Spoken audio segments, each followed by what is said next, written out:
I'm at the Maximus gym here in Frimley. I'm joined by Daniel Riley, aka Dapper Laughs, who is now, what, you professional boxer now, Dan? Yeah, professional, like ready for fucking Mayweather and Pacquiao and that.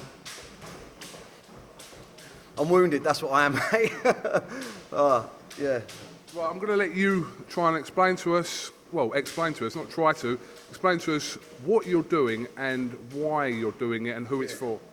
Well, first off, like I don't normally do a lot of charity stuff, to be honest with you, because when the media sort of done a big job on me back in the day, it can come across as a little bit wanky, so to speak, like you're trying to repair yourself and stuff like that. So I try and avoid all that stuff. But Help the Heroes, Boxing for Heroes, without sounding cheesy, is something that is quite close to me because I get a lot of messages from soldiers, from people in the armed forces abroad and that, that are watching my comedy. It reminds them of home because there's a lot of lad banter and stuff like that.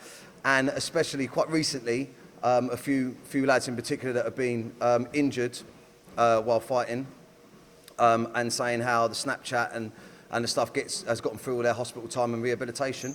I got approached by Boxing for Heroes a little while ago to sell some tickets for them, just promote it.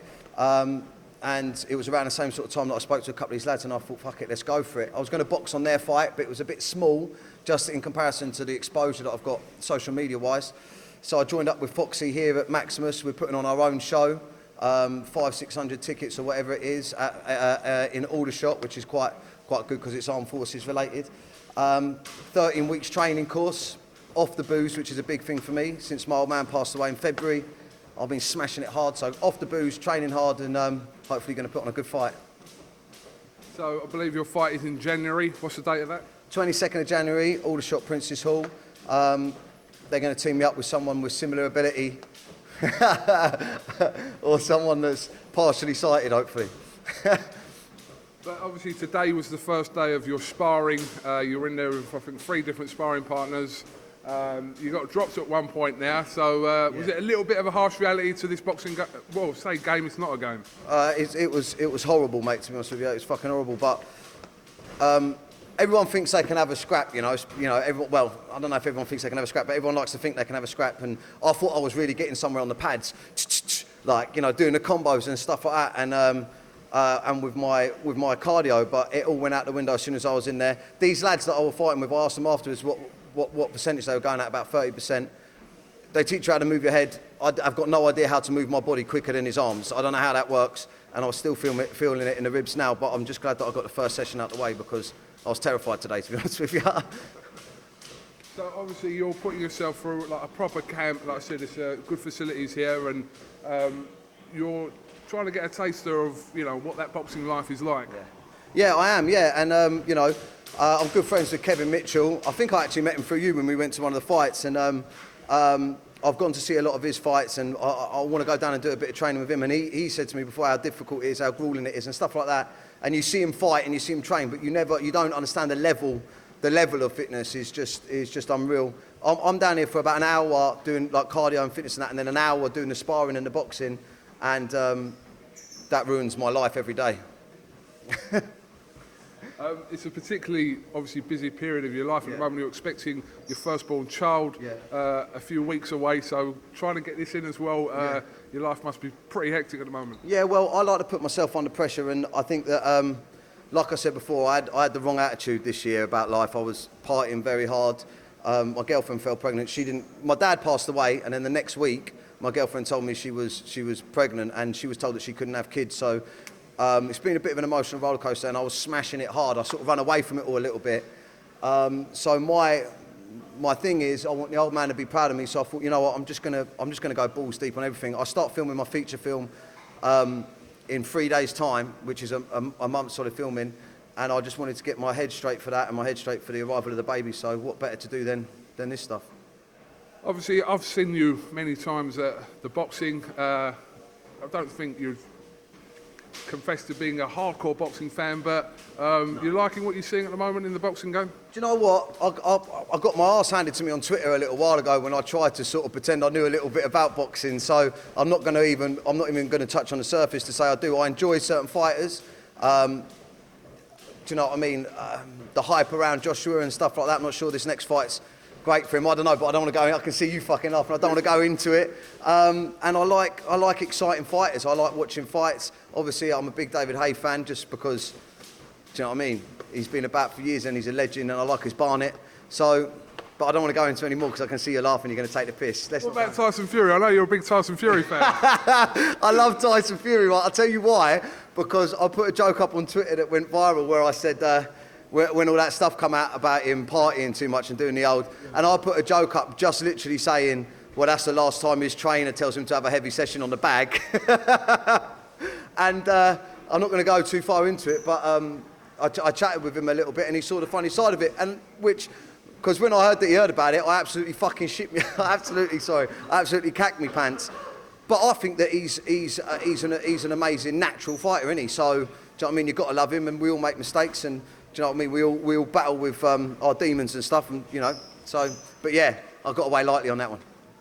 But obviously Tyson Fury's spending a little bit of time out the ring, but the whole of the boxing world hopes that he returns next year because whatever you want to say about him, you ain't got to like him, but he's a lively character and he's good for boxing. Yeah, he's honest as well. He's honest, and I think, do you know what I mean? Don't ban him. But I don't believe they should ban him from boxing. He's been honest about his problems and stuff like that, and I think banning him will only send him down the wrong route. Do you know what I mean? So if he's got to fight for what's his again, I've got no doubt in my mind that he'll win him back. What do you think? Oh, I think get the big man back. That's what I'm saying. Don't ban him. Bring him back. Let him fight back for his titles, and yeah, that's what I think. It's his life. Let him crack on. I don't want to say any more in case he's watching. I don't want to put my foot wrong. Do you know yesterday when I was talking to you, obviously you was talking about an opponent for you next year. Why don't you fight one of the other like social media dudes? No names mentioned. I probably think I know who you're talking about. There's a few of them, but they ain't got the bottle. They haven't got the bottle. I'm not going to go. My manager's looking at me now. I'm not going to go into it, but I called out a few of them privately. I'm not one of these ones that want to do it online because whatever. My fans, I say fans, my followers are hardcore followers, right? So my followers have been through me losing the TV show, the media going mad, the passing of my father, and you know, me becoming a dad. So anyone I call out gets it hard. Do you know what I mean? Hard to the point where I've had people delete their social media accounts. So I've done it privately. No one wants to have it. They can obviously see that I can have it. So and I put it out there as well. Fuck off. I put it out there as well on social media for any other celebs, but no one. Maybe I'm not high profile enough, mate. Do you know what I mean? Maybe after me film. Well, if you're not going to mention your names, can I mention some names still? Yeah, if you want. Yeah, go on. What? Come on, Dapper versus Jack Jones. Let's do it. He's too busy eating pizza. Hey! I'm joking. Nah, yeah, I mean, different weight class, you know what I mean? I'm slimming down and he's bulking up, but yeah, if he wants it, I'll give it to him. That'd be great to see. That'd sell out whatever you're doing next year in January for Help for Heroes, Boxing for Heroes. That'd sell that out. Yeah, imagine. I don't know who people would want to see get bashed up more, but the poor lads had it hard on social media as well. So, but yeah, I mean, I'll fight anyone that's for a good cause. Do you know what I mean? I mean, you've openly said there that you get a bit of stick. You've got your fans and your followers who've been sort of loyal from when you were doing your Vines back in the day. Rest in peace, Vine. Yeah. But what is it about you that someone may not like? What do you think? I made a few mistakes back in the day when I was coming up. I don't think I realised the level of exposure I had when I was on ITV2, and I was pushing the boundaries a lot with the jokes. Obviously, there's some famous jokes, things that I said that got really blown out of proportion by the media, but you live and learn. Do you know what I mean? I blew up through social media and made a few mistakes, and a few people hold on to that. Do you know what I mean? A few people hold on to that. A few people just don't want me to succeed. But do you know what? What I've learned is you don't need TV.